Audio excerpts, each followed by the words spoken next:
ایک ہوتا ہے رد کرنا، ایک ہوتا ہے عمل میں نہ لانا، ہاں دونوں میں فرق ہے۔ تو اگر وہ مسترد کر دیتا ہے، نہیں مانتا، مثلا نماز کے قبول کرنے کو مسترد کرتا ہے، نماز کو فرض نہیں مانتا، یا علی اختلاف الاقوال اگر نماز کی پابندی نہیں کرتا، یا اللہ تبارک و تعالیٰ کی حاکمیت کا انکار کرتا ہے کہ مجھے اللہ تبارک و تعالیٰ کی دین اور شریعت کے قانون منظور نہیں ہیں، فلاں شریعت، فلاں مذہب اور فلاں ملک کا قانون اللہ کے قانون کے مقابلے میں وہ بہتر مان رہا ہے اور اللہ کے قانون کو اچھا یا قابل قبول نہیں مانتا، یہ اور اس طرح کی جتنی بھی چیزیں شریعت میں بیان کی گئی ہیں، جیسے زکوٰۃ ہے، روزہ ہے، حج ہے، حلال و حرام ہے، ان چیزوں کو اگر وہ تسلیم نہیں کرتا تو وہ لا الہ الا اللہ کے تقاضے کو قبول نہیں کر رہا ہے۔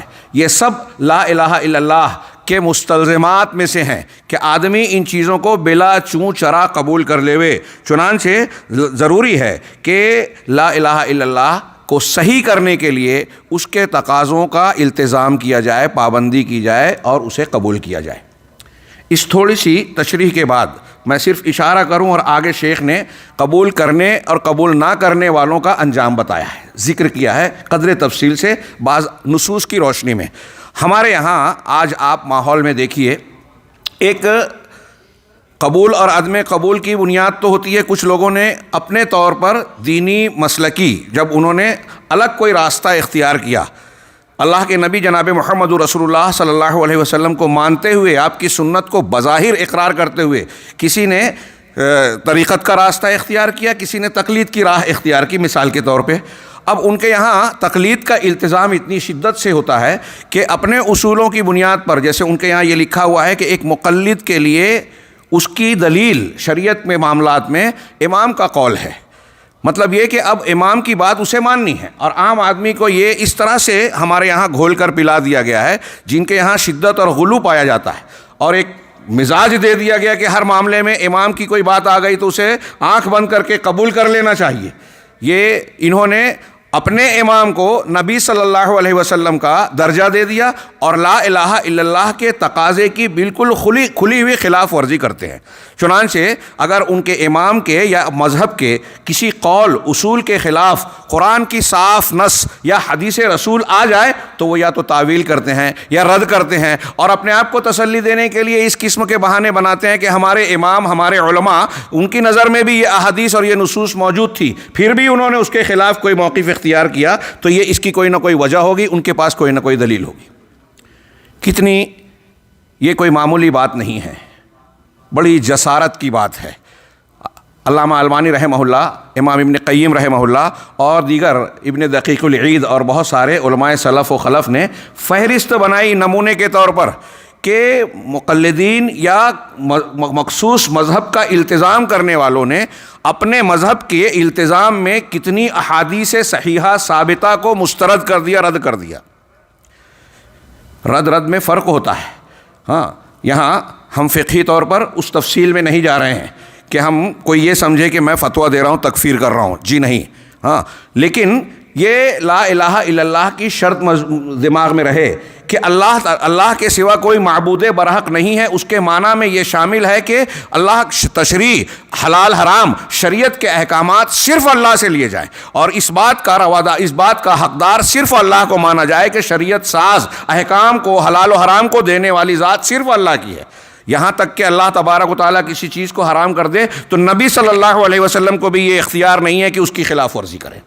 یا ایھا النبی لما تحرم ما احل اللہ لک، کتنی صاف تعلیم ہے، یہ کتنی صاف بات ہے جو دلائل سے ثابت ہے، اس میں کوئی الجھن، پیچیدگی یا نہ سمجھ میں آنے والی بات ہے ہی نہیں، لیکن پھر بھی ہم دیکھتے ہیں کہ مخصوص مذاہب کا التزام کرنے والے قدم قدم پر نصوص کو رد کر دیتے ہیں، تعویل کر دیتے ہیں، اور انہیں اس بات کا احساس بھی نہیں ہوتا کہ وہ کتنی بڑی جسارت کر رہے ہیں۔ نبی صلی اللہ علیہ وسلم کی بات کو رد کرنا، صحابہ اور سلف کے یہاں دیکھیے، حضرت ابن عباس رضی اللہ تعالیٰ عنہ کا وہ قول بڑا مشہور ہے، یوشک ان تنزل علیکم حجارۃ من السماء، قریب ہے، ہو سکتا ہے کہ آسمان سے تم پر پتھروں کی بارش ہو۔ اقول قال رسول اللہ صلی اللہ علیہ وسلم وتقولون قال ابو بکر و عمر، میں کہہ رہا ہوں کہ اللہ اور اس کے رسول نے کہا اور تم کہتے ہو ابو بکر اور عمر نے کہا۔ کتنی بڑی بات ہے. صحابہ کرام اس کو اللہ کے عذاب کو دعوت دینے والی بات سمجھتے تھے، اور یہ ایک قول نہیں ہے، ایسے بہت سارے اقوال آپ سنتے رہتے ہیں. ہمارے پاس وقت کی اتنی کشادگی نہیں ہے کہ ہم اس سلسلے میں تفصیلات میں جائیں، چنانچہ میں اشارہ اور اختصار کے ساتھ جو اہم بات کی طرف اشارہ کر رہا ہوں، بتا رہا ہوں، اس پر توجہ دینے کی ضرورت ہے. ہمارے یہاں قبول کے معاملے میں بہت ہی مداہنت اور تساہل پایا جاتا ہے. یوں کہیے کہ اس کی مخالفت اس شرط کی، لا الہ الا اللہ کے قبول ہونے کی یہ جو واضح شرط ہے، اس کی صریح مخالفت قدم قدم پر پائی جاتی ہے ان لوگوں کے یہاں جو اپنے آپ کو مسلمان کہتے ہیں، لا الہ الا اللہ کا ورد کرتے ہیں. یہ ایک شک یہ ہوئی کہ مخصوص مذاہب کے نام پر، خود ساختہ مذہبی اصولوں کے نام پر قرآن و سنت کو رد کر دینا، قبول کرنے کی بجائے مسترد کرنا. دوسرے کچھ لوگ عقل کی بنیاد پر، میری سمجھ میں نہیں آتا، یہ حدیث میرے دماغ میں نہیں آتی، میری عقل تو یہ کہتی ہے، اپنی عقل کو متبع اور متبوع بنا کر قرآن و سنت پر اعتراض کرتے ہیں. اس عقلیت پسندی نے جب شدت اختیار کی، اس میں غلو آیا، تو عقل کو وہ مقام دے دیا گیا جو اللہ اور رسول کا تھا، جو لا الہ الا اللہ کے تقاضے کے عین مخالف تھا. چنانچہ عقل کو نقل پر مقدم کر دیا. معتزلہ اور پرانے جو گمراہ فرقے ہیں ان میں یا جتنے اہل بدعت ہیں، وہاں آپ کو یہ ضرور نظر آئے گا کہ کہیں نہ کہیں وہ عقلیت اور ہوا پرستی کو نصوص کی پیروی پر، قبولیت پر ترجیح دیتے ہیں. اس کے مقابلے میں گمراہی کا ایک بڑا عنوان ہے یہ.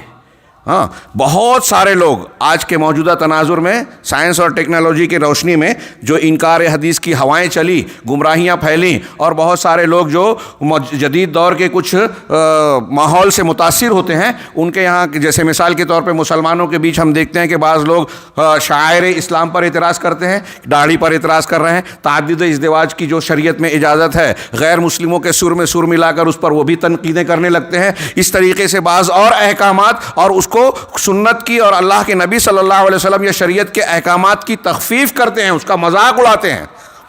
آپ نواقض ایمان میں پڑھیں گے، یہ ایک اس سے جڑا ہوا ہی موضوع ہے کہ بہت ساری چیزیں ایسی ہیں کہ آدمی مسلمان ہونے کے بعد اگر اس کا ارتکاب کر بیٹھے تو اس کا لا الہ الا اللہ اور ایمان ٹوٹ جائے گا. نواقض ایمان میں سے ایک چیز یہ بھی ہے کہ آپ اللہ، اس کی آیتیں، رسول یا اللہ کے دین کی شریعت سے ثابت شدہ چیزوں کا مذاق اڑائیں. اس کی دلیلیں ہیں اپنے مقام پر. میں آگے بڑھتا ہوں. شیخ نے آگے فرمایا کہ شیخ حافظ حکمی کہتے ہیں کہ اللہ تبارک و تعالیٰ نے ہمارے سامنے قرآن کریم میں ان لوگوں کے قصے کو نقل کیا ہے، جن لوگوں نے اللہ کے احکامات کو یا لا الہ الا اللہ کے تقاضے کو قبول کیا، اور ان لوگوں کا انجام بھی ذکر کیا ہے جنہوں نے اسے مسترد کیا، اور پھر اس کی کچھ تفصیل بیان کرتے ہوئے بعض آیتوں کو پیش کیا. مثال کے طور پہ اللہ رب العالمین کا فرمان، وَلَقَدْ بَعَثْنَا فِي كُلِّ أُمَّةٍ رَسُولًا، یقیناً ہم نے ہر امت میں، ہر قوم میں ایک رسول بھیجا، ان اعبدوا اللہ واجتنبوا الطاغوت. اس رسول کی رسالت یہ تھی کہ صرف اللہ کی عبادت کرو اور طاغوت یعنی غیر اللہ کی پرستش سے بچو. عبادت کرو، اللہ کی شرک سے بچو، نبی کی بنیادی تعلیم. اور پھر آگے کہا فَمِنْهُمْ مَنْ هَدَى اللَّهُ، ان میں سے کچھ ایسے تھے جن کو اللہ نے ہدایت دی. وَمِنْهُمْ مَنْ حَقَّتْ عَلَيْهِمُ الضَّلَالَةُ، اور ان میں کچھ ایسے تھے جن پر گمراہی ثابت ہو گئی، منطبق ہو گئی. شیخ اس کی تشریح کرتے ہوئے دو جملوں میں کہتے ہیں کہ جن لوگوں نے نبی کی دعوت کو کہ اللہ کی عبادت کرو، طاغوت سے بچو، اسے قبول کیا، وہ ہدایت یاب ہوئے، اور جن لوگوں نے اسے قبول نہیں کیا ان پر ضلالت نافذ ہو گئی یا ثابت ہو گئی، اور یہ لوگ کفار کی حیثیت سے شمار ہوئے. اس میں استدلال ہے کہ نبی نے دعوت دی، قبول کیا تو مسلمان ہیں، اور مسترد کر دیا، قبول نہیں کیا تو وہ کافر ہیں، ان پر ضلالت مسلط ہو گئی. قال الشیخ حافظ شیخ حافظ کہتے ہیں اسی طرح اللہ رب العالمین کا یہ ارشاد بھی ہے، وَكَذَلِكَ مَا أَرْسَلْنَا مِن قَبْلِكَ فِي قَرْيَةٍ مِّن نَذِيرٍ، کہ اور ایسے اسی طرح آپ سے پہلے کسی بھی بستی اور شہر میں ہم نے کوئی ڈرانے والا بھیجا، الا قال مترفوها، مگر وہاں کے خوشحال لوگوں نے یہ جواب دیا نبی کی دعوت کے سامنے. کیا کہا؟ انا وجدنا آباءنا علی امہ، ہم نے اپنے باپ دادوں کو اپنے باپ دادا کو ایک امت پر یعنی ایک ملت اور دین پر پایا، وہ ایک راستے پر قائم تھے، ان کا طور طریقہ رسم و رواج یا مذہب قائم تھا، ہم نے اس پر پایا۔ وَإِنَّا عَلَىٰ آثَارِهِمْ مُقْتَدُونَ، اور ہم انہی کے نقش قدم پر چلنے والے ہیں، انہی کی پیروی کرنے والے ہیں، اقتدا کرنے والے ہیں۔ باپ دادا کا دین جو ہے ہم اس پر قائم ہیں۔ ملاحظہ فرمائیے، نبی نے دعوت دی اور یہ جواب کیا دے رہی ہے قوم کہ نہیں آپ کی بات نہیں مان سکتے، باپ دادا کا ایک طریقہ چلا آ رہا ہے، ملت چلی آ رہی ہے، دین اسی دین کو ہم مانیں گے۔ ہاں، اب اس کو سامنے جوڑیے ان لوگوں کے روش پر۔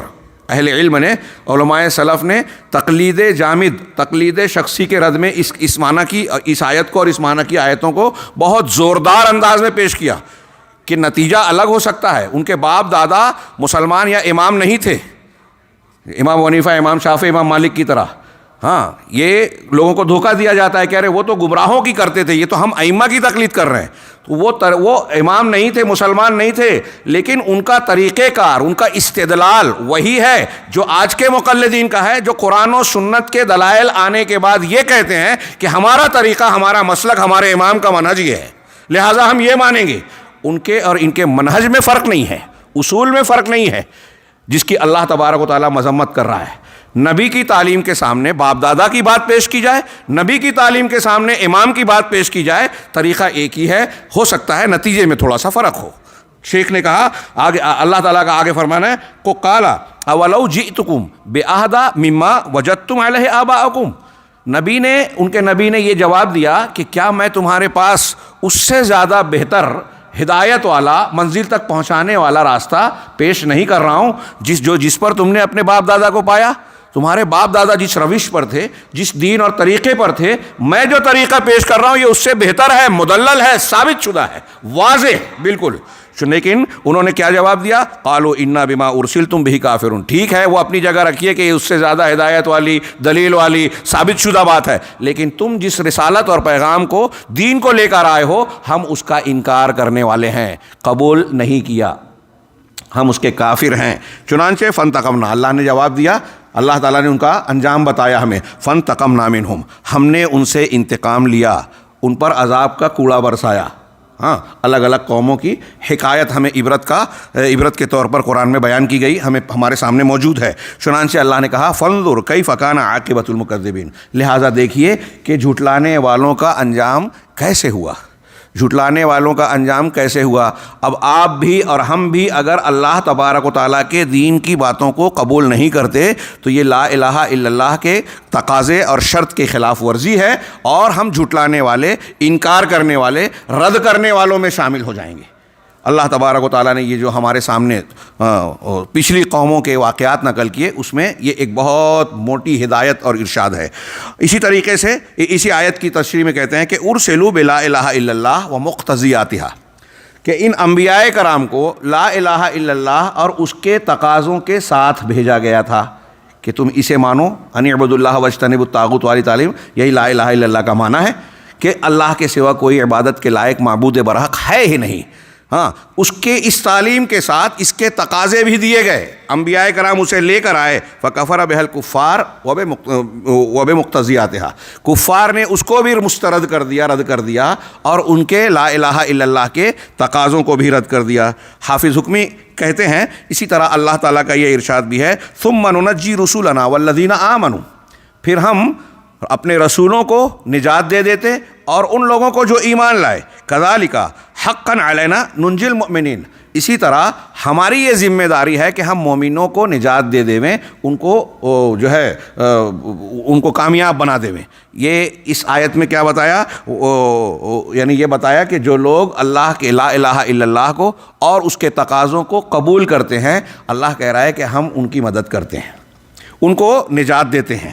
وَيَهْلِكُ، تشریح کے طور پر آگے اس آیت کے مفہوم مخالف بتایا کہ وَيَهْلِكُ مَنْ كَفَرَ بِالتَّوْحِيدِ وَبِلَا إِلَهَ إِلَّا اللَّهِ، اور اللہ تعالیٰ ان کو ہلاک کر دیتا، مومنوں کو نجات دیتا اور ہلاک کر دیتا ان کو جو توحید اور لا الہ الا اللہ کا انکار کرتے، اس کو مسترد کرتے۔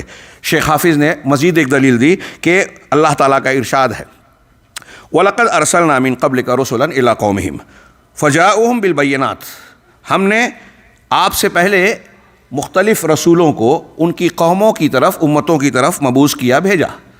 یہ رسول فجاؤہم بالبینات، ان کے پاس بینات، دلائل، واضح نشانیاں لے کر آئے. یہ نبیوں کا طریقہ ہے، دلیل سے بات کرتے ہیں. ہاں، فانتقمنا من الذین اجرموا، لیکن جن لوگوں نے جرم کیا یعنی ان کی مخالفت کی تو ہم نے ان سے انتقام لیا. وکان حقا علینا نصر المؤمنین، اور ساتھ ہی ہماری یہ ذمہ داری اور ہم پر یہ حق ہے کہ ہم مومنوں کی مدد کریں.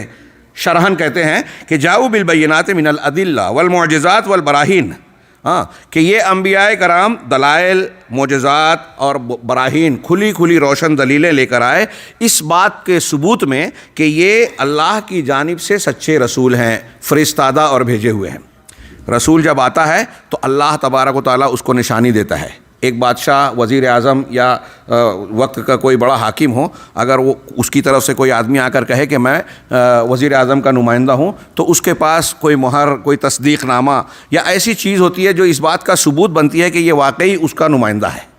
اللہ تبارک و تعالیٰ نے بھی دنیا میں امتوں کے ہدایت کے لیے جن رسولوں کو مبعوث کیا ان کے لیے نشانیاں دی. انہی کو آیات کہا جاتا ہے، بینات کہا جاتا ہے، براہین کہا جاتا ہے، اور بعد میں انہی میں سے بعض چیزوں کو معجزات کہا جاتا ہے. چنانچہ اللہ تبارک و تعالیٰ نے ان انبیاء اور رسولوں کو واضح دلائل، معجزات، آیات، براہین دے کر بھیجا کہ لوگ اس کو دیکھنے کے بعد اس بات میں کسی طرح کا شک و شبہ نہ کریں. ان آیتوں اور ان براہین کا نتیجہ کیا ہے، ان کا حاصل کیا ہے کہ ان کے سچے رسول ہونے کے سلسلے میں کسی کو شک اور عذر کی گنجائش نہ رہ جائے. انبیاء کرام کی دعوت، یہ دیکھیے اللہ تبارک و تعالیٰ حجت پوری کرتا ہے، کسی کو بہانہ اور عذر کی گنجائش نہیں چھوڑتا. اب ان دلائل کے آ جانے کے بعد اگر کوئی نہیں مان رہا ہے تو اس کا یہ مطلب ہوا کہ وہ ماننا نہیں چاہتا، ہٹ دھرمی اختیار کر رہا ہے، اور اس جو ہے لا الہ الا اللہ کے ثابت ہو جانے کے بعد اسے قبول کرنے کے لیے تیار نہیں ہے، اور اس کی یہ روش اس کو عذاب کا مستحق بناتی ہے. چنانچہ اللہ کے رسول دلائل کے ساتھ آئے، اللہ کی توحید کو بیان کرتے ہوئے اور اپنی امتوں سے یہ مطالبہ کرتے ہوئے کہ ہماری اس دعوت کو قبول کر لو، اللہ کی توحید کو اختیار کر لو. لیکن کافر مجرموں نے اس کا انکار کیا، اس کو رد کیا اور قبول نہیں کیا. چنانچہ اللہ تبارک و تعالیٰ نے ان کو ہلاک کر دیا. شیخ حافظ کہتے ہیں کہ اسی طریقے سے اللہ تبارک و تعالیٰ نے ہمیں بتایا کہ وہ لوگ جنہوں نے لا الہ الا اللہ اور انبیاء کی دعوت کو، لا الہ الا اللہ کے تقاضے کو قبول کیا تو ان کے لیے کیسا اجر و ثواب ہے. اللہ تبارک و تعالیٰ نے ان کے لیے کیسی انعامات کو تیار کر رکھا ہے، اور جو شخص اس کو رد کرتا ہے اس کے لیے کیا عذاب ہے. چنانچہ سورہ صافات کی لمبی چوڑی آیتوں کا ذکر کیا جس میں ابتدا میں کہا احشر الذین ظلموا وازواجہم وما کانوا یعبدون. اللہ تعالیٰ کہے گا کہ جن لوگوں نے ظلم کیا اور ان کو اور ان کے ہمراہیوں کو، ازواج ان کے دو تین معنی بیان کیے گئے، یعنی کفر شرک میں ساتھ دینے والے جو دوست احباب ہیں یا شیاطین ہیں، یا ایسی بیویاں جو کفر اور شرک میں ساتھ دیتی ہیں جیسے ابو لہب کی بیوی کا تذکرہ قرآن میں ہے. ہاں، تو ایسے لوگوں کو ان کے ہمجولیوں اور ہمراہیوں کے ساتھ اکٹھا کر لو، اور ان کو بھی اکٹھا کرو جن کی یہ عبادت کرتے تھے اللہ کے سوا. فاہدوہم الی صراط الجحیم، اب ان کو جہنم کا راستہ بتاؤ، جہنم کے راستے پر چلاؤ. دنیا میں جن لوگوں کو باطل کی بنیاد پر ایک دوسرے سے تعاون کا معاملہ چلتا ہے جن لوگوں کے درمیان، غور کریں وہ اس آیت پر، اس فرمان پر. ہمارے ہاں حق اور باطل کی تمیز کیے بغیر اگر کوئی شخص آنکھ بند کر کے کسی کے پیچھے چل رہا ہے اور وہ اسے شرک کے راستے پر لے جا رہا ہے، اللہ رب العالمین کے علاوہ کسی اور کی عبادت کی طرف لے جا رہا ہے. ہاں، میں اشارہ کروں بلکہ واضح طور سے بیان کروں کہ جتنے آج روئے زمین پر سلسلہ تصوف پائے جاتے ہیں جہاں یہ کہا جاتا ہے کہ اللہ اور اس کے رسول صلی اللہ علیہ وسلم کی تعلیمات کو اپنے ذہن سے قال اللہ قال الرسول کو کھرچ دیجئے، اور شیخ طریقت یا طریقت کے جس سلسلے سے آپ جڑے ہوئے ہیں، چشتیہ، قادریہ، نقشبندیہ، فلانیہ، ان کے طریقے کی حاصل شدہ تعلیم کو آپ اختیار کر لیجئے. اور اتنا ہی نہیں، ان کے یہاں انتہائی جسارت کے ساتھ اس قسم کے دعوے کیے جاتے ہیں کہ اگر آپ نے اس سلسلے کو پکڑ لیا تو اب قرآن و حدیث کے احکامات کی آپ کتنی بھی مخالفت کریں، یہ آپ کے پیر طریقت اور بانی سلسلہ نے گارنٹی لیا کہ آپ کو جنت میں لے جائیں گے. شیخ عبد القادر جیلانی سے اللہ تبارک و تعالیٰ نے متعدد بار یہ وعدہ کیا کہ تمہارے رفقا اور تمہارے سلسلے سے جڑے ہوئے لوگوں کو دنیا میں بھی میں نے گناہوں کو معاف کر دیا اور آخرت میں جنت کی گارنٹی. یہ میں اپنے الفاظ میں کہہ رہا ہوں، یہ بیان کیا جاتا ہے، دھوکہ ہے یہ. یہ اللہ تبارک و تعالیٰ کے ارشادات اور فرامین کی سراسر مخالفت ہے، اور اس تسلی کے، جھوٹی تسلی کے اس ڈوز نے بہت سارے لوگوں کو یہ مزاج دے دیا کہ اب ہم نے فلاں سلسلہ اور طریقت کو جب اختیار کر لیا ہے، جب ہم نے فلاں تنظیم کو اختیار کر لیا ہے، اور اس کے فلاں بزرگ شخصیت جس نے قرآن کی اتنی بڑی تفسیر لکھی، جس کے دنیا میں اتنے فالوور ہیں، وہ اسلامک اسکالر کہلاتا ہے، دانشور اور مفکر کہلاتا ہے، جب ہم نے اس کا دامن پکڑا ہے تو اب وہ جو تشریح کر رہا ہے ہم اسی کو مانیں گے، قرآن و حدیث کو چھوڑ دیتے ہیں۔ ہمارے احباب، میں نے جماعت اسلامی کے ادارے میں کافی دن تدریس کا کام کیا، وہاں دیکھتا تھا، حیرت کرتا تھا، ان سے گفتگو ہوتی تھی کہ وہ اب کہتے ہیں، جیسے ہمارے ہاں کچھ لوگ ہیں نا منکرین حدیث کہتے ہیں کہ یہ میری عقل میں نہیں آتی، اور دیکھیے تو وہ کسی اور کو، مستشرق کو، یورپ اور انگریز کی کسی کتاب کو پڑھا ہے اور اس نے اعتراض کیا جس حدیث پر، اسی پر اس کو بھی اعتراض ہے۔ تو اگر آپ کسی مستشرق کے اعتراضات کو دہرا کر اس کو قبول کر کے حدیث رسول کو نشانہ بنا رہے ہیں تو آپ اپنی عقل کہاں استعمال کر رہے ہیں؟ آپ نے اپنے عقل و شعور تو اس مستشرق کے حوالے کر دیا۔ یہی حال ہم ان گروہوں کو دیکھتے ہیں جو اپنے بزرگ، اپنے رہنما، مذہبی پیشوا جس کو بنا لیا ان لوگوں نے، قرآن و حدیث نے نہیں متعین کیا، یہ بنا لیا گیا، ان کو ولا اور برا کی بنیاد بنا لیا، دین کو قبول کرنے اور مسترد کرنے کا اصول بنا لیا کہ ہمارے پیشوا جو کہتے ہیں۔ اب دیکھیے کہ یہ بہت کھل کے کہہ رہا ہوں، جماعت اسلامی میں آپ دیکھیے کہ مولانا ابو العلا مودودی صاحب جن حدیثوں پہ وہ اعتراض کرتے ہیں بخاری مسلم کی، آپ ان کو دیکھیں گے کہ وہ ان کے ماننے والوں کی عقل میں بھی نہیں آتی۔ ہاں، کہیں کہیں تھوڑا اضافہ ہے کہ بھائی ان کے ماننے والوں نے بعض ایسی حدیثوں کو بھی رد کر دیا جو مولانا مودودی صاحب نہ مان رہے تھے۔ ہاں، بعض ایسی حدیثوں کو بھی، میں نے کہا تھا نا کہ یہ کہیں جب اقلیت پر آتے ہیں تو معتزلہ سے آگے چلے جاتے ہیں، ثلاث کذبات اور ایسی کئی حدیثیں ہیں جس کو معتزلہ بھی مانتے ہیں، یہ نہیں مانتے، ہاں، اس کو رد کرتے ہیں۔ تو انہوں نے جن چیزوں کو پر اعتراض کیا ان کو بھی اعتراض ہے، انہوں نے جن چیزوں کو مانا اس کو یہ مانتے ہیں۔ تو آپ کے قبول اور عدم قبول کی بنیاد قرآن و سنت نہیں ہے۔ یہاں تو میں ایک سوال اٹھاتا ہوں یا غور کرتا ہوں کہ اگر آپ اس بنیاد پر کسی چیز کو مان رہے ہو کہ فلاں پیشوا مانتا ہے، تو آپ کا ماننا بھی اللہ اور رسول صلی اللہ علیہ وسلم کی تعلیم اور مطالبے کے مطابق نہیں ہے۔ ایک ایمان والا کسی بات کو مانتا ہے تو اس بنیاد پر کہ یہ اللہ نے کہا، یہ رسول نے فرمایا، اور آپ کے یہاں اصول ہی یہ بن گیا کہ اللہ اور رسول کی بات اس وقت مانیں گے جب فلاں تائید کرے گا۔ تو آپ نے اللہ اور رسول کا درجہ اس سے گھٹا دیا، مانے یا نہ مانے، زبان سے نہ کہیں، لیکن آپ کا تعامل، آپ کا ضابطہ، آپ کا طریقہ، منہج یہ بات بیان کرتا ہے۔ یہ بہت اہمیت کی حامل بات میں بیان کر رہا ہوں، اور لا الہ الا اللہ کے تقاضے کی یہ مخالفت آج ہمارے سماج میں، مسلمانوں میں، اسلام کے دعوے دار اور اسلام کا بہت دم بھرنے والے، ڈنکا پیٹنے والے، بڑی بڑی کانفرنسیں کرنے والوں میں یہ مخالفت شدت سے پائی جاتی ہے۔ لہٰذا اس پر توجہ دینے کی ضرورت ہے، سمجھنے کی ضرورت ہے، اور اپنی اصلاح کرنے کی ضرورت ہے تاکہ اللہ کے یہاں ہمارا لا الہ الا اللہ قبول ہو سکے۔ چنانچہ آگے ہم بڑھتے ہیں، شیخ نے آگے کہا کہ ان آیتوں کے بعد کہ ان کو اور ان کے ہمجولیوں کو اکٹھا کرو، جہنم کی طرف ہانکو، راستہ بتاؤ، وقفوہم، اور ان کو روکو، ٹھہرا لو، ہاں، انہم مسئولون، ان سے ابھی کچھ سوال کیے جانے ہیں، ان سے سوال اور باس پرس ہوگی۔ منو کے شل حساب فقط ہلاک، جس سے حساب میں کھود کورت کر لی وہ ہلاک ہو گیا۔ پھر آگے ان کی کچھ حالت اور ان کا مکالمہ بیان کیا گیا، ایک دوسرے کو لان تان کریں گے، تم نے ہم کو گمراہ کیا، ہم نے کہاں کیا، تم خود ہی اپنے آزاد تھے، تم خود اپنے طور پر گمراہ ہوئے۔ یہ قرآن میں یہ جو مکالمے جہنمیوں کے یا مجرمین کے میدان محشر میں اور جہنم میں نقل کیے ہیں، بہت عبرت کا سامان ہے۔ ہاں، کہ آج آپ اندھے ہو کر کسی کے پیچھے چلتے ہیں اور اس پر تکیہ کرتے ہیں، توکل کرتے ہیں، اس کی ساری باتیں قبول کرتے ہیں، اگر وہ باطل پر ہے تو کل آپ اس کے دشمن ہوں گے، وہ آپ کا دشمن ہوگا۔ قرآن کے ان مضامین کا مطالعہ کیجئے، یہاں بھی ہے، آخر میں جو کہا گیا محل استشہاد ہمارا اسی میں ہے۔ قرآن کی یہ سورہ صافات کی آخر کی آیتیں ہیں 35-36، انہم کانوا اذا قیل لہم لا الہ الا اللہ یستکبرون۔ یہ ایسے تھے کہ جب ان سے لا الہ الا اللہ کہا جاتا تھا کہ اس کی دعوت کو یا اس کلمے کو قبول کر لو، تو یستکبرون، وہ استکبار کرتے، اکڑ جاتے، یعنی رد کر دیتے۔ ویقولون، اور کہتے کیا، اِنَّا لَتَارِكُو آلِهَتِنَا لِشَاعِرٍ مجنون، کیا ہم اپنے معبودوں کو ایک شاعر اور دیوانے، ایک دیوانے پاگل شاعر کی وجہ سے چھوڑ دیں گے؟ آگے تشریح کر رہے ہیں، اس لیے میں یہاں نہیں بولتا.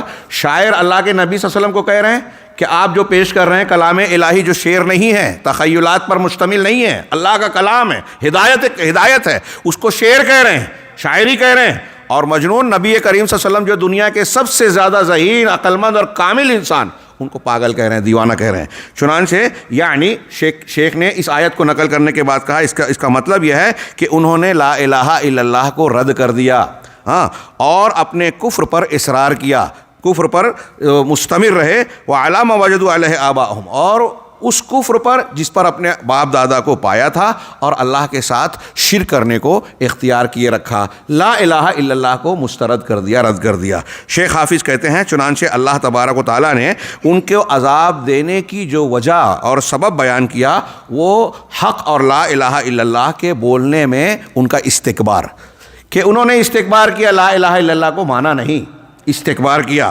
اور جو لا الہ الا اللہ لے کر آئے ہیں ان کی تکذیب کی. چنانچہ انہوں نے اس چیز کی نفی نہیں کی جو رسول نے رد کیا یا اللہ نے رد کیا، اس چیز کو نہیں مانا جو اللہ اور رسول نے ثابت کیا. بل قالوا انکارا واستکبارا، بلکہ انکار و استکبار کرتے ہوئے، گھمنڈ کرتے ہوئے کہا اجعل الآلہۃ الہا واحدا، ارے کیا اس نے سارے معبودوں کو ایک معبود میں بدل ڈالا، ایک معبود بنا ڈالا. ان ھذا لشیء عجاب، یہ تو بڑی تعجب خیز بات ہے. وانطلق الملأ منهم ان امشوا واصبروا علی آلہتکم، اور ان کے جو سردار لوگ تھے وہ آگے بڑھے اور کہا کہ تم چلتے رہو، ہاں، اور اپنے معبودوں پر جمے رہو، اپنے معبودوں کا اور دین کا شرکیہ راستہ مضبوطی سے تھامے اور پکڑے رہو. ان ھذا لشیء یراد، یہ ایسی چیز ہے، دعوت ہے جس کی کوئی غرض ہے. ما سمعنا بہذا فی الملۃ الاخرہ، یہ بات جو یہ رسول پیش کر رہے ہیں اسے ہم پچھلی ملتوں میں ہم نے نہیں سنا. ہمارے مشرک آباء و اجداد تھے، وہ بہت سارے معبودوں کو پوچھتے تھے. یہ اہل کتاب ہیں، عیسائی جو آخری دعوت کے حامل ہیں، یہ تثلیث کے قائل تھے، اور یہ یہودی ہیں، یہ اللہ عزیر کو اللہ کا بیٹا کہہ رہے ہیں. ہم نے تو پہلے نہیں سنا، یہ توحید لے کر آئے ہیں، ہم نے اس کو پچھلی امتوں میں نہیں سنا. ان ھذا الا اختلاق، یہ تو بس من گھڑت بات ہے، اس نے اپنے دماغ سے بنا لی ہے. نبی کی دعوت کے ساتھ یہ سلوک کر رہے ہیں. اب یہ جو کفار اس طرح کے اعذار پیش کر رہے ہیں، اہل بدعت یا وہ لوگ جو اللہ اور رسول صلی اللہ علیہ وسلم کی متعینہ تعلیمات اور صراط مستقیم سے کچھ انحراف اختیار کرتے ہیں. آج پوری دنیا میں بہت سارے مناہج موجود ہیں، یہ سارے غلط منہج والے اللہ اور رسول کی تعلیمات جو ان کے اصولوں سے، ان کے اختیار کردہ منہج سے ٹکراتی ہیں، ان کے ساتھ ان کا وہی رویہ ہوتا ہے جو ان منکرین کا ہے. چنانچہ آگے ملاحظہ فرمائیے کہ وقالوا ہا ہونا، کہ وہاں دوسرے مقام پر یہ کہا تھا سورہ صاد میں جو ابھی آیتیں پڑھی، یہاں انہوں نے کیا کہا، انا لتارکو آلہتنا لشاعر مجنون، کہ ایک شاعر، دیوانے شاعر کی وجہ سے کیا ہم اپنے معبودوں کو جو ہمارے باپ دادا پوجتے چلے آئے ہیں ان کو چھوڑ دیں گے. چنانچہ اللہ تبارک و تعالیٰ کا انہوں نے انکار کیا، اللہ تعالیٰ نے ان کے اس بات پر انکار کیا اور اس بات کو ان پر رد کیا. تو شیخ یہاں ہم کو اور آپ کو یا اپنے مخاطبین کو کہہ رہے ہیں کہ بھائیو یہ دیکھیے کہ جو شخص حق کو رد کرنا چاہتا ہے، ان آیتوں اور ان مضامین میں ہم کو یہ سبق مل رہا ہے کہ جو لوگ حق کو ماننا نہیں چاہتے، قبول نہیں کرنا چاہتے، رد کرنا چاہتے ہیں، وہ صاحب حق کے اندر عیوب تلاش کرتے ہیں، وہ موجود ہو یا نہ موجود ہو. یعنی آپ نے مجھے کوئی اچھی بات بتائی، اب مجھے آپ کی یہ بات ماننا نہیں ہے، تو بجائے اس کے کہ میں یہ کہوں کہ ہاں میرے اندر یہ خامی اور غلطی ہے، میں آپ کی غلطیاں نکالتا ہوں. کرے آپ بھی تو ایسا کرتے ہیں. دیکھیے یہ رویہ ہمارے یہاں چھوٹی چھوٹی باتوں سے لے کر بڑے بڑے معاملات تک پایا جاتا ہے. ہاں، اگر کسی کو آپ نے کچھ ٹوکا کہ بھائی داڑھی رکھ لیجئے، ارے آپ مجھ کو داڑھی کی تعلیم دے رہے ہو، آپ کا پاجامہ بھی تو نیچے ہے، آپ کا ازار بھی تو نیچے ہے، ٹھیک ہے وہ غلط ہے، اس کے غلط سے آپ کا غلط کو جواز مل گیا کیا؟ یہ ایک عام مزاج ہے. یہ چھوٹی جگہ پر میں اس کی بات کر رہا ہوں. اب عقیدے میں، منہج میں، قرآن اور حدیث کی تعلیمات جو بالکل صاف اور عیاں ہے، واضح ہے کہ یہ اللہ اور رسول کی بات ہے، اس میں اگر کوئی یہ روش اختیار کرتا ہے تو یہ کفار و مشرکین کے شیخ اس کی طرف تنبیہ کر رہے ہیں. ہاں، ہمیں اور آپ کو توجہ دلا رہے ہیں کہ دیکھیے جب کوئی شخص حق کا رد کرنا چاہتا ہے تو وہ صاحب حق کے عیوب تلاش کرتا ہے، اور یہ وہ منہج ہے جس پر یہود، نصارہ، بت پرست اور اہل بدعت قائم ہے. یہود، نصارہ، بت پرست، مشرکین اور دنیا کے جتنے اہل بدعت ہیں وہ اس منہج کو اختیار کرتے ہیں. شیخ ربی نے اشارہ کیا کہ چنانچہ آپ دیکھیں کہ اہل بدعت جھوٹ میں اور اہل حق کو کا چہرہ اور ان کی حقیقت کو بگاڑنے میں کفار سے بازی لے جانا چاہتے ہیں. جو لوگ بدعتی ہیں نا، جیسے کفار و مشرکین مسلمانوں کے خلاف پروپیگنڈا کرتے ہیں، اسلام تلوار کے زور سے پھیلا، اس میں تشدد ہے، اس میں ایسا ہے، اس میں یہ ہے، اس طرح کی جو غلط سلط باتیں، اور انبیاء اور اہل دعات حق کے لیے جو مختلف تنابز بالالقاب کی روش اختیار کرتے ہیں، تو کہہ رہے ہیں کہ جیسے کفار کا یہ طریقہ ہے، اس معاملے میں اہل بدعت ہمارے جو ہیں وہ ان سے آگے بڑھنے کی کوشش کرتے ہیں، مقابلہ آرائی کرتے ہیں. کما شوہو، مثال کے طور پہ جیسے کہ ہم دیکھتے ہیں کہ انہوں نے علامہ ابن تیمیہ، امام احمد بن حنبل اور ان کے علاوہ بہت سارے ائمہ سنت کو جو ہے مختلف قسم کے برے القاب اور تہمتوں سے ان کو متہم کیا. جس طرح سے انہوں نے شیخ امام محمد بن عبد الوہاب رحمہ اللہ کا چہرہ بگاڑنے کی کوشش کی، ان کی دعوت پر جو ہے کیچڑ اچھالے، اور انہوں نے کس قدر ظلم اور افتراء پردازی سے کام لیا. چنانچہ اگر کوئی سادہ صاف سیدھی بات کرنے والا سادہ شخص کوئی حق کی تعلیم دے رہا ہے تو اس کے چہرے کو، شخصیت کو، اس کے امیج کو یہ بگاڑتے ہیں اور اس کی دعوت کو اور بھی مختلف قسم کے کیچڑ اچھالتے ہیں. میرے بھائیوں، میں اشارہ کروں، وقت بہت کم ہے اور میں چاہ رہا ہوں کہ دو مزید آج ہو جائیں، آج کے درس میں دو شرطیں اور آ جائیں. یہ آپ غور کیجئے کہ آج جو مناہج باطلہ یا اہل بدعت کے مختلف سرگرمیاں پائی جاتی ہیں، ان سب کو دیکھیے کہ خاص طور سے وہ اسلام کی سچی دعوت کے تعلق سے ان کا تعامل، رویہ، معاملہ کیا ہے. ہم اس مملکت التوحید میں موجود ہیں. آپ یہاں اپنی آنکھوں سے بہت ساری برکتیں توحید کی، صحیح عقیدے کی دیکھ رہے ہیں، محسوس کر رہے ہیں، برت رہے ہیں. لیکن اس سے باہر اس کا جو نقشہ میڈیا اور سوشل میڈیا پر کھینچا جاتا ہے، وہ کیسا کھینچا جاتا ہے؟ ایسا لگتا ہے کہ یہاں کے لوگوں کے یہاں نہ کوئی نظام ہے، منمانی ہوتی ہے، یہاں تعیش ہے، دین سے دوری ہے، اور نہ جانے کیا کیا. جبکہ یہاں ہمیں توحید، صلاۃ اور نماز کی قائم کرنے کا ایسا اہتمام جو میں سمجھتا ہوں، جانتا ہوں، میرے علم کے مطابق شاید روئے زمین کی کسی مملکہ اور کسی ملک میں نظر نہ آئے. اور بہت ساری اس طرح کی خیرات اور بھلائیاں دعوت کے علم دین کو پھیلانے، نشر و اشاعت کرنے، دوسروں تک دین کو پہنچانے کی کوشش، قرآن کے تراجم اور نہ جانے کیا کیا یہاں کی خیرات ہے. اللہ تعالیٰ اس کو محفوظ رکھے، فطروں سے بچائے. لیکن آپ دیکھیے کہ دنیا میں سعودی عرب اور اس کی تعلیمات اور اس کی خوبیوں کو چھپا کر اس کے تعلق سے جو نقشہ کھینچا جاتا ہے لوگوں کے ذہن و دماغ میں، وہ بالکل اس کے برعکس ہے. یہ اہل بدعت کی ضرورت ہے، یہ اہل باطل کا طریقہ ہے. انبیاء کرام علیہم الصلوۃ کے ساتھ انہوں نے یہ روش اختیار کی. یہ میں نے اشارہ کیا ہے، وقت نہیں ہے کہ میں مزید تفصیل میں جاؤں، لیکن غور کیجئے کہ کیسے یعنی شیخ محمد بن عبد الوہاب رحمہ اللہ، علامہ ابن تیمیہ، بہت الزامات، جتنے اہل حق ہیں ان کے خلاف اہل باطل کے ہاں جو ہے ریڈی میڈ قسم کے کچھ جو ہے الزامات ہیں، ان کو وہ چسپاں کر کے عوام کو ان سے برگشتہ کرنے اور منحرف کرنے کی کوشش کرتے ہیں. اسی طریقے سے مشرکین ہمارے یہاں، کاش وقت ہوتا تو میں یہ بھی ذکر کرتا کہ مملکہ اور کا ماضی میں جو اس کے قائم ہونے کی تاریخ ہے، اس تاریخ کو بھی ایک دم گڑمٹ کر دیا گیا.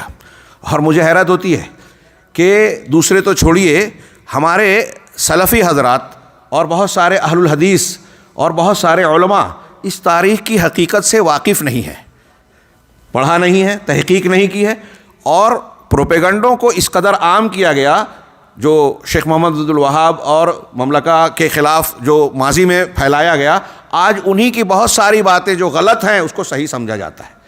ترکوں کی خلافت کو توڑنے کے سلسلے میں انتہائی غلط قسم کی باتیں پھیلائی گئیں.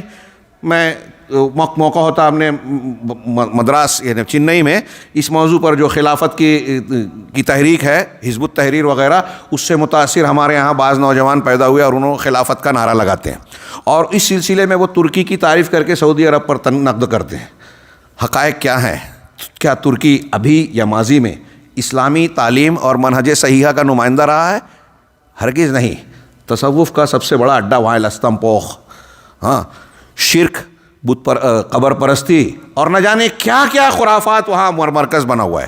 اور انہیں ترکوں کو اہل توحید اور شیخ محمد بن عبد الوہاب رحمہ اللہ کی تحریک سے یہ خوف محسوس ہوا کہ اگر یہ تحریک آگے بڑھتی ہے اور ہمارے حدود میں داخل ہوتی ہے تو ہماری یہ شرکیات اور ہماری یہ شرک کی دکانیں جو ہے تباہ ہو جائے گی. بدعت و خرافات کی دکان بند ہو جائے گی. وہاں بڑی خرافات تھی.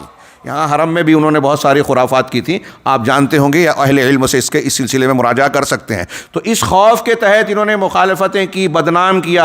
ہاں، یہاں تک بعض اہل علم کہتے ہیں جیسے انگریزوں نے اس کو استعمال کیا، انگریز اور ترک دونوں نے وہابیت کا نام جو ہے مشہور کر کے اس کو وہابی کا نام دیا سلفیت کو، اور پھر اس کے تعلق سے بہت سارے الزامات اور اتہامات کو تراشا. یہ شیخ جو اشارہ کر رہے ہیں اختصار کے ساتھ ہم اس کو اپنے سامنے رکھیں. اسی طریقے سے مشرکین کہتے ہیں، یہ پیراگراف کے بعد شیخ ربیع کی عبارت میں اس کا مفہوم بیان کر رہا ہوں کہ مشرکین اللہ کے رسول صلی اللہ علیہ وسلم کے بارے میں کہہ رہے ہیں کہ آپ مجنون ہیں.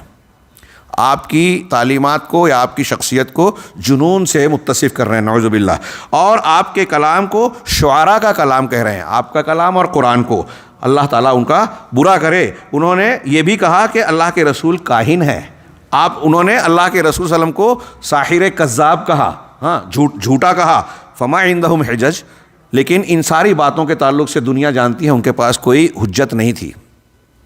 جب کہیں موقع پڑا جہاں پھنسنے کی بات تھی، ہرقل کے سامنے اپنی اس وقت کی تمام تر مخالفتوں اور دشمنیوں کے باوجود ابو سفیان یہ نہیں کہہ سکا کہ انہوں نے جھوٹ بولا ہے. سوال کے جواب میں کہ کیا کبھی جھوٹ بولتے دیکھا، تو جواب دیا ما جربنا علیہ کذبا، ہم نے جھوٹ کا تجربہ کبھی ان پر کیا ہی نہیں. ہاں، اس طرح کی گواہیاں ان کی جانب سے موجود ہے. لیکن پھر بھی جب دعوت کو جھٹلانے کی بات آئی، لوگوں کو منحرف کرنے کے، لوگ ان سے دور ہوں، برگشتہ ہوں، تو اس قسم کے اتہامات اور القاب کو استعمال کیا. کہا ما عندہم الا الضلال، ان کے پاس صرف گمراہی ہے، دلیل نہیں ہے، کسی بات کو پیش کرنے کا ثبوت نہیں ہے. چنانچہ اہل ضلال اہل حق کے بارے میں ایسے ہی خبیث اور گندے اقوال کا استعمال کرتے ہیں.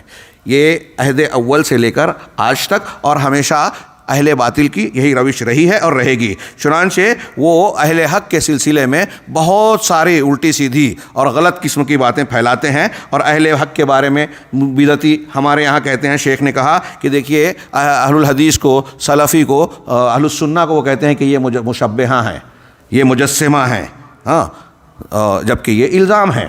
اور اسی طریقے سے یہ کہتے ہیں کہ یہ لوگ رسول اللہ صلی اللہ علیہ وسلم کے ساتھ بغض کرتے ہیں. دیکھیے ہم نعت پڑھتے ہیں، یہ نعت نہیں پڑھتے. دیکھیے ہم یہ کرتے ہیں، نہیں کرتے.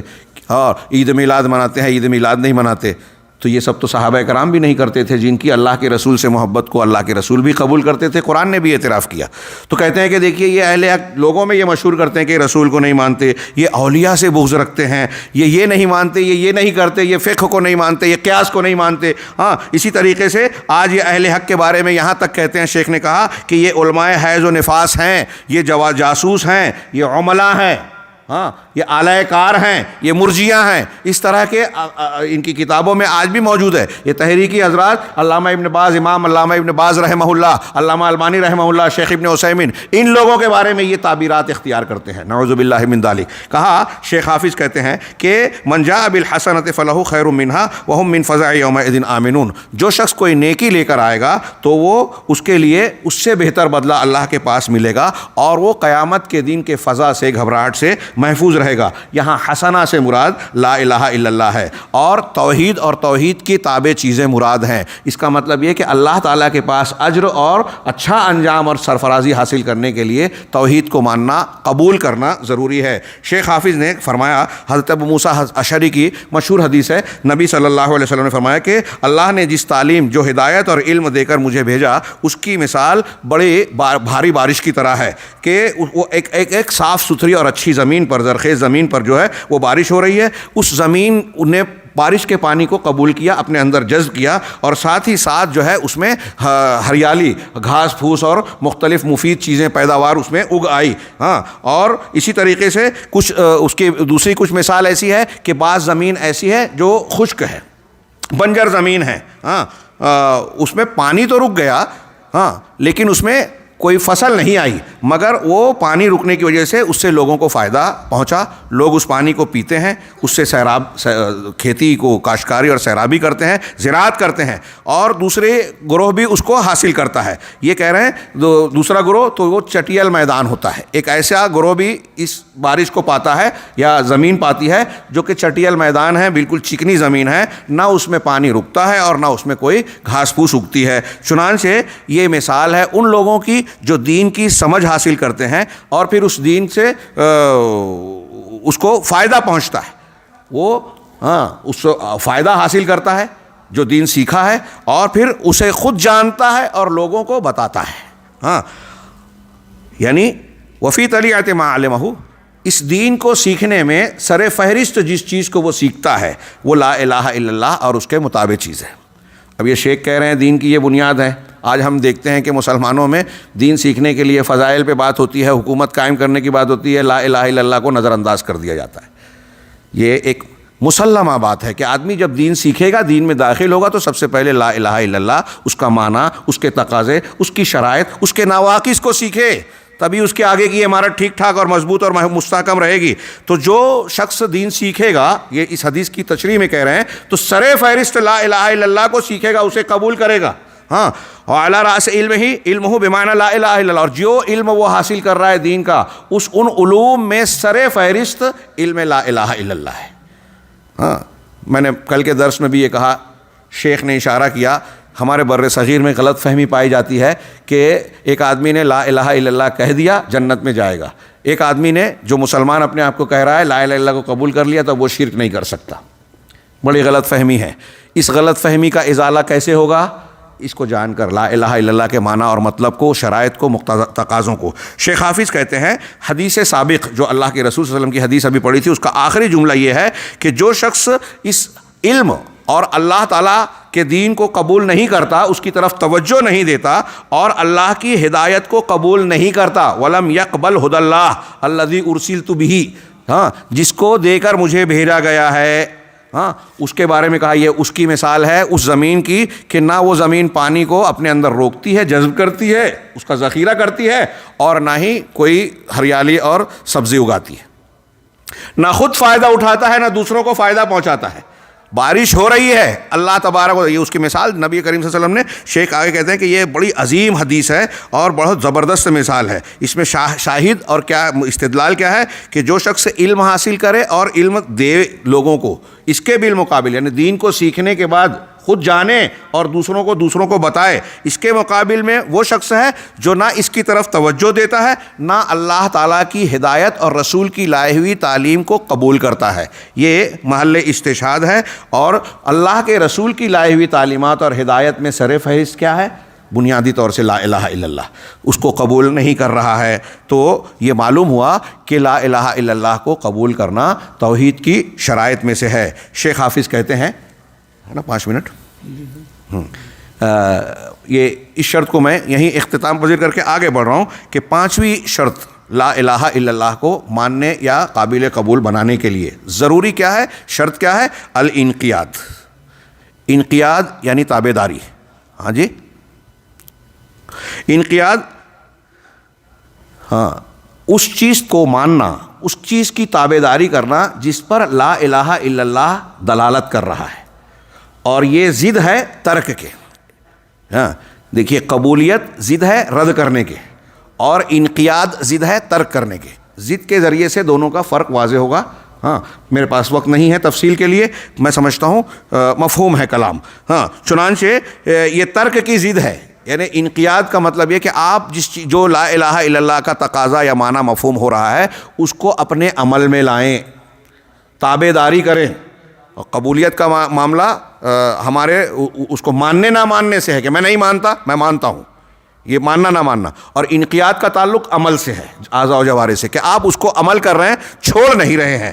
چنانچہ اس بات پر دلیل دیتے ہوئے قرآن کی 2-3 آیتوں کو انہوں نے پیش کیا حافظ حکمی صاحب نے، کہ ومن احسن دینا ممن اسلم وجہہ للہ، اس شخص سے بہتر دین کے اعتبار سے کون ہوگا جو اللہ کے دین کو کہ اپنے آپ کو اللہ کے تابع کر دے ہوئے، وہ محسن، اور وہ محسن ہو، احسان کرنے والا۔ آگے تشریح آ رہی ہے۔ اسی طرح اللہ تعالیٰ نے، یہ سورہ نساء کی آیت ہے 125، اور سورہ لقمان میں اللہ نے فرمایا وَمَن يُسْلِمْ وَجْهَهُ إِلَى اللَّهِ وَهُوَ مُحْسِنٌ فَقَدِ اسْتَمْسَكَ بِالْعُرْوَةِ الْوُثْقَىٰ، کہ جس شخص نے اپنے چہرے کو اللہ کے حوالے کر دیا، مطلب اپنے آپ کو اللہ کے تابع بنا دیا، انقیاد اور تابع داری اختیار کی، اللہ تعالیٰ کے احکامات کو قبول کر رہا ہے، اس کو عمل میں لا رہا ہے۔ وہ محسن، اس حال میں کہ وہ محسن ہو، آگے تشریح آ رہی ہے کہ محسن سے مراد وہ موحد ہو، لا الہ الا اللہ پر قائم ہو. فقد استمسک بالعروۃ الوثقی، تو اس نے مضبوط کڑا پکڑ لیا، یعنی شرع کی اے بلا الہ الا اللہ، یعنی لا الہ الا اللہ کو پوری طریقے سے تھام لیا. وَإِلَى اللَّهِ عَاقِبَةُ الْأُمُورِ، اور ساری چیزوں کا پلٹنا، انجام اللہ کے جناب میں، اللہ کے پاس ہی ہوگا. شیخ آگے تشریح کر رہے ہیں کہ اس آیت میں اسلم وجہہ للہ جو کہا گیا، اس کا معنی ہے انقاد للہ تعالی وہو مؤمن، یعنی اللہ کا انقیاد کرے، تابعداری کرے، اس کے حکم پر عمل پیرا ہو جائے، یعنی اس حال میں کہ ایمان والا ہو، یعنی لا الہ الا اللہ کو مانے، عمل میں لائے ایمان کے ساتھ. یہی اللہ تعالیٰ کے لیے انقیاد ہے. حافظ حکمی کہتے ہیں کہ ومانا یسلم وجہہ، جو سورہ لقمان میں کہا گیا کہ اپنے چہرے کو اللہ کے حوالے کر دے، اپنے آپ کو تابعدار بنا دے، یعنی اس کا مطلب کیا ہے؟ اے ینقاد وہو محسن موحد. بہت غور سے پڑھیے، اچھے اچھے لوگ قرآن پڑھ رہے ہیں، فضائل سمجھ رہے ہیں، یہ بنیادی باتیں دین کی نہیں سمجھ رہے ہیں. ہاں، کہ وہ انقیاد کرے، یعنی اللہ کی باتوں کو کی تابعداری کرے، مان لے، اور وہ اس حال میں مانے کہ محسن ہو، یعنی موحد ہو، توحید پر قائم ہو، لا الہ الا اللہ کو اختیار کرنے والا ہو. ومن لم یسلم وجہہ الی اللہ، اور جو اللہ تبارک و تعالیٰ کے حوالے اپنے آپ کو نہ کرے، تابعداری نہ کرے، ہاں، ولم یک محسنا، اور محسن نہ ہو، یعنی موحد نہ ہو، فإنہ لم یستمسک بالعروۃ الوثقی، تو اس نے مضبوط کڑے کو نہیں تھاما. اب 1,00,000 مرتبہ لا الہ الا اللہ پڑھ رہا ہے لیکن انقیاد نہیں ہے، اور یہ شرط نہیں پائی جاتی، تو اس کا یہ 1,00,000 مرتبہ، کئی لاکھ مرتبہ پڑھنا بیکار ہے. ہاں، وہو المعنی بقولہ تعالی، اور یہی اس آیت میں اللہ تعالیٰ نے جو آگے بیان کیا، وہ آیت کا معنی یہی ہے، ومن کفر فلا یحزنک کفرہ، اور جو کفر کرتا ہے تو کفر کرنے والے کا کفر تم کو غمزدہ نہ کرے. نہیں مان رہا ہے، انقیاد نہیں کر رہا ہے، تو اس سے تم غمزدہ نہ ہو. الینا مرجعہم فینبئہم بما عملوا فننبئہم بما عملوا، ہماری ہی طرف ان کا لوٹنا ہے، ہماری ہی طرف ان کا لوٹنا ہے، تو جو کچھ وہ عمل کر رہے ہیں. ٹائم ہو گیا؟ ہاں، ہم اس کی خبر انہیں دیں گے. یقیناً اللہ تعالیٰ سینے کے بھیدوں کو جاننے والا ہے. ہاں، یہ اذان کا وقت ہو گیا، اور انقیاد سے متعلق بس تھوڑی سی ایک بات تھی، لیکن چونکہ وقت ہو گیا ہے اذان کا، ہم یہاں اختتام کرتے ہیں. اگلے درس میں اس کو مکمل کر کے جو چند جملوں میں انشاءاللہ ہو جائے گا کہ ایک انسان کے لیے لا الہ الا اللہ کی تکمیل اس وقت ہوگی، یا ایک شرط یہ ہے کہ اپنے آپ کو پورے طریقے سے اللہ کی اور رسول کی لائی ہوئی شریعت، اللہ کی نازل کردہ احکامات اور رسول کی لائی ہوئی شریعت کے تابع کر دے. اور اس کے معنی میں یہ داخل ہے کہ اللہ تعالیٰ کے حکم اور شریعت کے مقابلے میں دنیا کی کوئی بھی چیز کی تعلیم ہو، ان کے مقابلے میں اللہ اور اس کے رسول کو مقدم کرے. اللہ تعالیٰ ہمیں خیر کی توفیق دے. وآخر دعوانا ان الحمد للہ رب العالمین، صلی اللہ علیہ نبینا محمد.